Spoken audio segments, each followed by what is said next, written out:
सत्ताधाऱ्यांच्या चहापानावर विरोधकांचा बहिष्कार. मवियाच्या बैठकीला शरद पवारांच्या नेत्यांची गैरहजेरी. भास्कर जाधव यांनी कारण सांगितलं.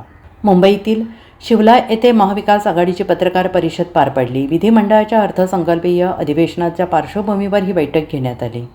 या बैठकीला काँग्रेस नेते विजय वडेट्टीवार, सतेज पाटील, शिवसेनेचे नेते आदित्य ठाकरे, भास्कर जाधव, अनिल परब, अमीन पटेल उपस्थित होते. मात्र या बैठकीला शरद पवारांच्या राष्ट्रवादीकडून एकही नेता उपस्थित राहिलेले नाही. त्यामुळे शरद पवारांचा पक्ष महाविकास आघाडीपासून दूर आहे का, अशी चर्चा राजकीय वर्तुळात रंगू लागली आहे. दरम्यान या बैठकीला शरद पवारांच्या राष्ट्रवादीकडून एकही नेता उपस्थित नसल्याच्या चर्चेवर शिवसेना नेते आणि आमदार भास्कर जाधव यांनी प्रतिक्रिया देत स्पष्टीकरण दिलं आहे. राष्ट्रवादी पक्षाचे 2 नेते पोहोचले आहेत. राष्ट्रवादी शरद पवार पक्षाचे इतर नेते थोड्याच वेळात पोहोचतील.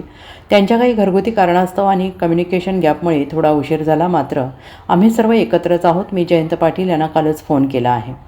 सुप्रियाताई यांचा फोन आला होता की उशीर झाला आहे, मात्र आमचे नेते पोहोचत आहेत, त्यामुळे आम्ही सर्व एकत्रच आहोत. त्यामुळे ज्या चर्चा असतील त्याला काही अर्थ नाही, असे सांगत भास्कर जाधव यांनी या चर्चेला पूर्णविराम दिला आहे.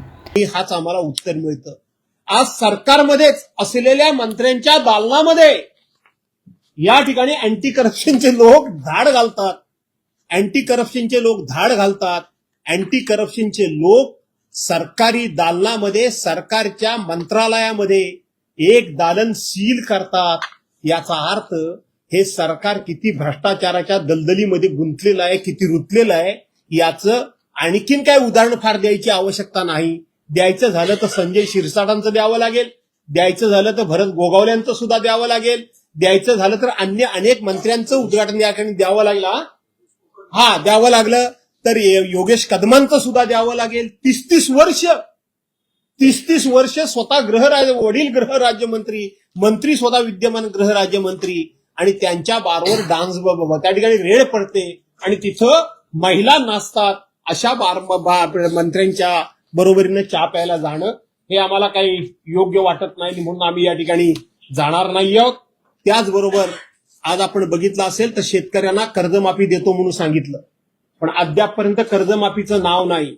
लाडक्या बहिणींची सरसकट त्यावेळेला त्यांना पैसे देऊन सरसकट मतं घेतली, आणि आता मात्र लाडक्या बहिणींमुळे आमचं राज्य कर्जबाजारी होते असं सांगतात. 9,32,000 कोटी रुपयाचं कर्ज राज्याच्या डोक्यावर आहे. आम्ही स्पष्टपणे सांगतो की आमच्या लाडक्या बहिणींच्या मुळे हे राज्य कर्जबाजारी विधान मानत नाही. जे सरकार संविधानिक पदांना महत्व देत नाही, जे सरकार या लोकशाहीमध्ये विरोधी पक्ष हा संख्येनं मोठा आहे की लहान आहे, पण त्याचा मान सन्मान राखला पाहिजे याचं त्यांना भान राहत नाही. अशा लोकांच्या बरोबर जाऊन चहापाणी आम्ही करायचं नाही, हा आमचा निर्णय केलेला असल्यामुळं आम्ही संध्याकाळच्या चहापानावर लोकांकरता, जनतेकरता, कामगारांकरता, विद्यांकरता, महिलांकरता, आमच्या